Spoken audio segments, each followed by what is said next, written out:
Vladimir Putin, your oil is burning again.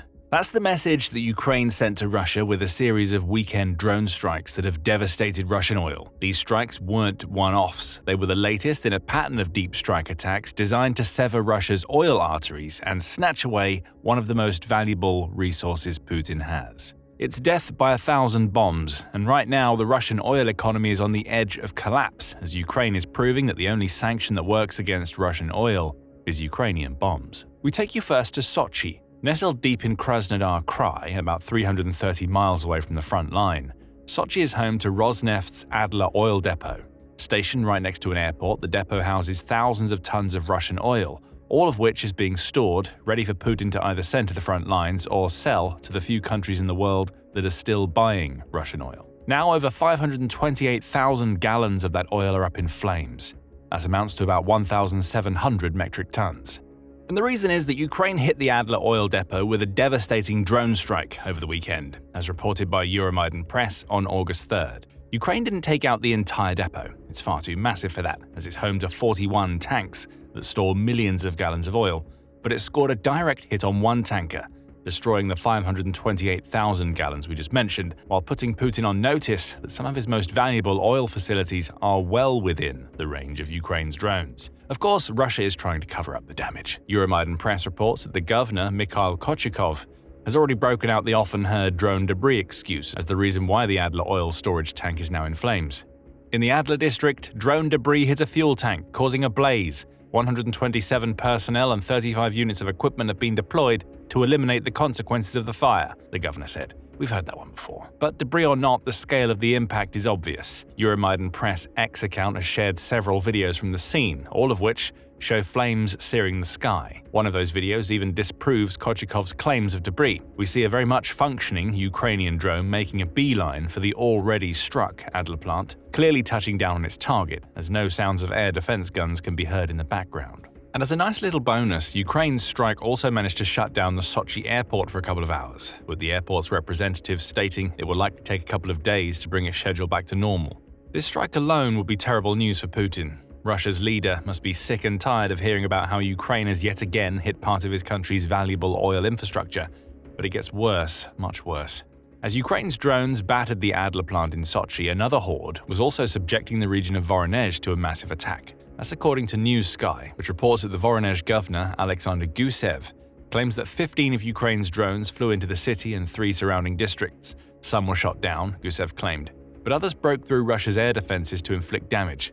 Ukraine hit several targets, the Russian governor claims. One private house was decimated, Gusev says, along with several vehicles and other structures. Civilian injuries also supposedly occurred, with 2 women suffering severe burns and another victim being hospitalized. Those claims of civilian casualties haven't been verified yet, but Ukraine certainly wasn't targeting Voronezh to hit the city's people. It had oil on its collective mind. Al Jazeera reported on August 2nd that Ukraine's unmanned systems forces have said their Voronezh strike scored a direct hit on the Ananafta product oil storage facility, though it didn't specify exactly what it hit. News Sky also only offers a basic report suggesting that Ukraine managed to hit an oil depot in the city. Reuters says that Ukraine also hit an oil refinery in Ryazan, about 110 miles southeast of Moscow, with its drones causing yet another fire. The SBU, which is Ukraine's intelligence agency, also says that it struck the Primorsko-Akhtarsk military airfield, taking out a facility that Putin uses to launch Russia's long-range drone strikes.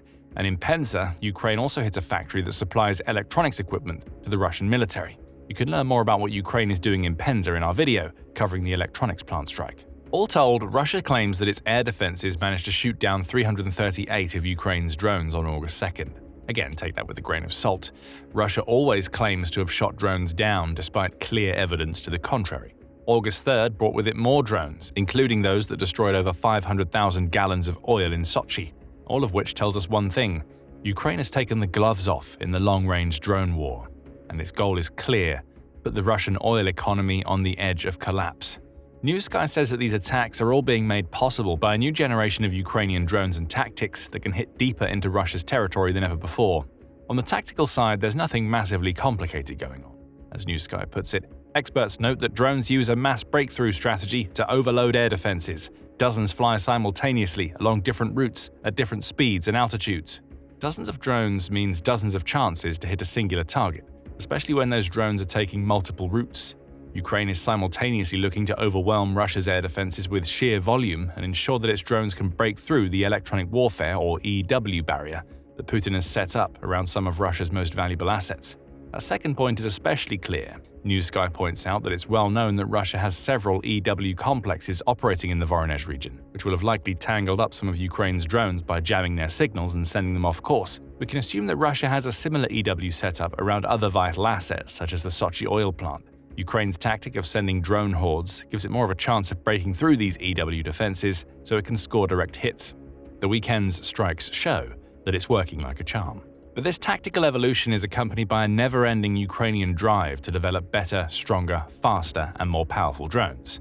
Why? Well, Ukraine has figured out that drones are the key to winning its fight against Putin's invading forces and may even help to make the country a military superpower in the future, as you can discover in our video.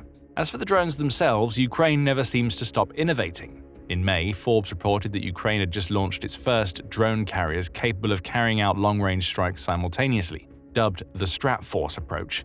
These carriers are AI-powered motherships that can carry a pair of Ukraine's first-person view or FPV drones up to 186 miles beyond the front lines. Let's make that clear. Ukraine is building drones that can carry other drones so it can launch covert attacks on Russian infrastructure. It's a genius military invention. And it's far from the only example of Ukraine's long-range drone game evolving.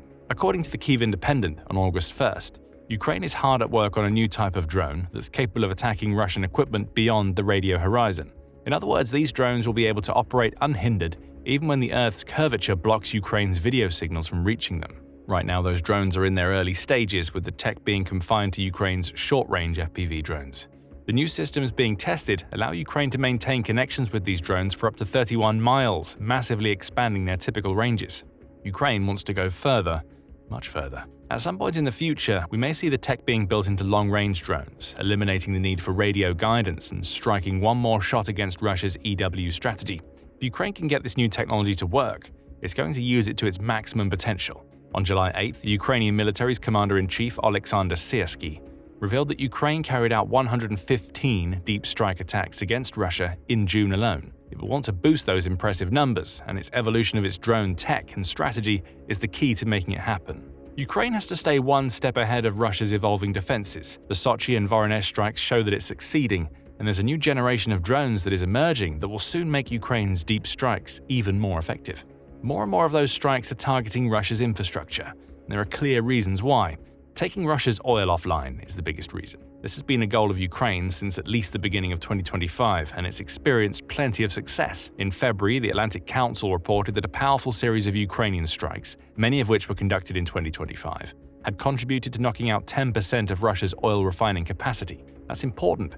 Refining is the process through which crude oil is transformed into usable products, such as petroleum and diesel fuel. If you take out the refining plants, you take out Russia's ability to create products that have far greater value, both to its clients and its own military, than crude oil alone.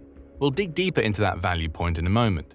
By early March, more details were emerging related to how much of Russia's oil had been taken offline. Beyond the 10% of refining already mentioned, Euromaidan Press reported that Ukraine's drones had destroyed or prevented the transit of a staggering 53 million tons of Russia's oil. Refineries, storage facilities, pipelines, pumping stations, and any other aspects of Russia's oil supply are fair game for Ukraine as it looks to shut down the industry that is helping to keep Putin's war machine churning. We mean that literally. Taking Russian oil offline, especially refined oil, has a direct impact on the Ukraine war. These are products that Russia needs to send to the front lines. Its troops need diesel to power their tanks and armored vehicles. Russia's aircraft need aviation fuel, which is another refined oil product, so they can take off and launch their glide bombs and precision missiles at Ukraine. The logic is very simple. Take out the oil and it can't reach Russian soldiers. Weakened by that lack of oil, which takes mechanized units and aircraft out of the equation, Russia's troops are forced to launch attacks against Ukraine's territory on foot and with whatever they have to hand. That makes them easy pickings for Ukraine's defenders. And the odds are that Ukraine's targeting of Russian oil facilities like those in Sochi and Voronezh is a big reason why Russia is still losing somewhere in the region of 1,000 soldiers per day and has lost over 1.05 million in total since Putin launched his ill-fated full-scale invasion. So taking out Russian oil capacity is a big reason why Ukraine is carrying out strikes like these seen in Sochi and Voronezh. However, there are two other factors at play, starting with something that the Western world may not want to admit. bombs have emerged as the only form of sanction that really works against Russian oil. There are all sorts of sanctions against Russian oil, including a price cap that the European Union or EU lowered from $60 per barrel to about $47.60 in mid-July. There are also restrictions on the seaborne import of crude oil in the EU and the UK, along with US President Donald Trump's current threat to implement a secondary tariff against any countries that buy products, including oil, from Russia if Putin doesn't come back to the peace deal negotiating table. None of it's really worked. While sanctions have certainly taken a chunk out of Russia's oil profits, Putin has still been able to use Russia's most abundant and valuable resource to keep his attritional invasion ticking over. And one of the reasons why is that the price caps that were meant to hurt Russia so badly have ended up becoming something that Russia's allies and oil customers can take advantage of. How? Take India as an example. While certainly not a Russian ally in the sense that it supports Putin's campaign in Ukraine, India has certainly been making hay while the sun shines amidst Western sanctions. Gregory Brew, writing for Revista de Prensa, explains how. Sanctions provide attractive commercial loopholes for India, where refiners buy Russian crude at a steep discount and then re-export the products to Europe, pocketing substantial profits. China also benefits from these sanctions, Brew points out, because Beijing has tied Russian-supplied energy to China's domestic market. That gives it huge leverage over Putin for a simple reason. If China decides to uncouple, a huge source of Putin's income goes with it. Russia Matters made this same point back in October 2024, noting that China bought up to 50% of Russia's oil and fuel exports in 2023, all of which it managed to secure at far below the market price thanks to the West's sanctions against Russia. Putin had to bite that bullet to keep money flowing in for his war, and he was able to take that bullet bite because Russia has managed to build a shadow fleet of ships, primarily oil tankers, that are delivering this cut-price oil to its customers. It's unknown how many ships are in this fleet, though Windward suggested the number may be as high as 1,300 at the 2.5-year point of the Ukraine war. Those ships do everything they can to evade international maritime law, including flying under the flags of other countries and concealing their locations from the mechanisms designed to keep track of where ships are sailing through international waters. It's not that sanctions don't work at all. Putin would be far happier selling Russia's oil at current market rates rather than having to take much lower offers from his few remaining customers. However, Russia has found plenty of ways to skirt Western sanctions, which brings us right back to the Sochi and Voronezh strikes. Ukraine is operating with clear logic. Ineffective sanctions don't matter when you take out the oil that Putin is selling. It's in this second reason for the strikes that we start to see how Ukraine is aiming to have a pronounced impact on Russia's oil economy. By recognizing that its bombs and drones are the most effective form of sanctioning there can be against Russian oil, it's trying to destroy Russia's profits. When less money is flowing into Russia's coffers, we get another massive pressure reliever for Ukraine. Less money means that Russia can't afford as much equipment, including the mechanized units and aircraft it's using to hurt Ukraine. Couple that inability to afford new equipment with refined oil products not even making it to the front line, and you get a devastating 1-2 combo that severely weakens Russia. The knockout punch may end up coming from the impact this is all having on Russia's economy. According to the Oxford Institute for Energy Studies, revenue from Russia's oil and gas industry has accounted for anywhere between 30 and 50% of Russia's total federal budget over the last 10 years. Those sectors combine to contribute an average of 20% of Russia's annual gross domestic product per year. In short, Russia needs its oil. Putin is placing more and more of his eggs in the oil basket, especially as his transformation of Russia into a wartime economy has shattered his country's non-war-related output. Frankly, there isn't much more than oil and gas that Russia can sell right now, and Ukraine knows it. Russia is already struggling with lower oil revenues in 2025 than it has at almost any other point during the Ukraine war. By July 3rd, Reuters was reporting that Russia's oil and gas revenue for its federal budget had fallen by a third compared to the previous year. The $6.29 billion made from sales in that month was the lowest seen since January 2023, and it was just the start.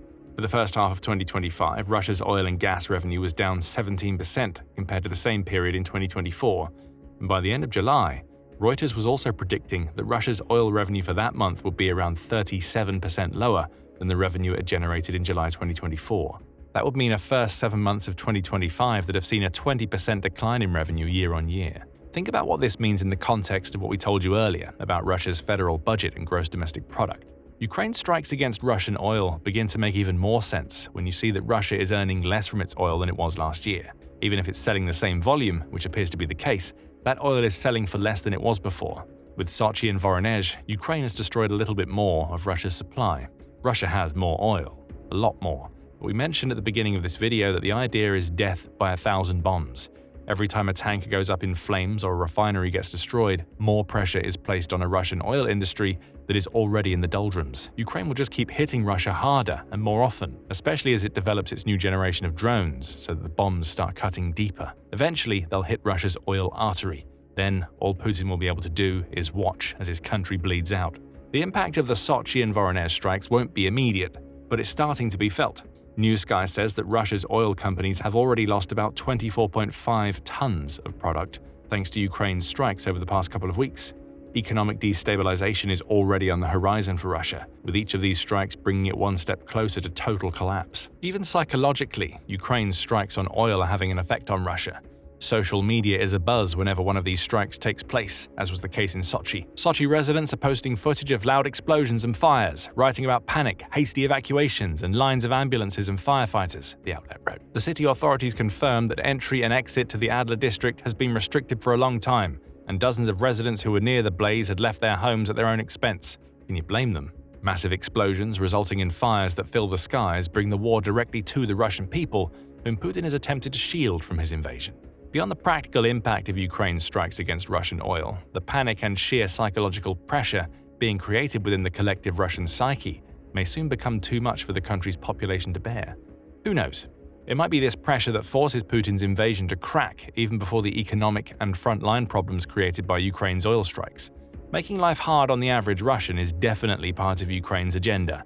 It's come up with a new and brutal strategy that, along with its oil strikes, will make life impossible for all Russians. Hint, that strategy doesn't involve strikes on civilians. Find out more in our video, and remember to subscribe to The Military Show for more videos covering Ukraine's latest successes against Putin's war machine. And thank you for watching.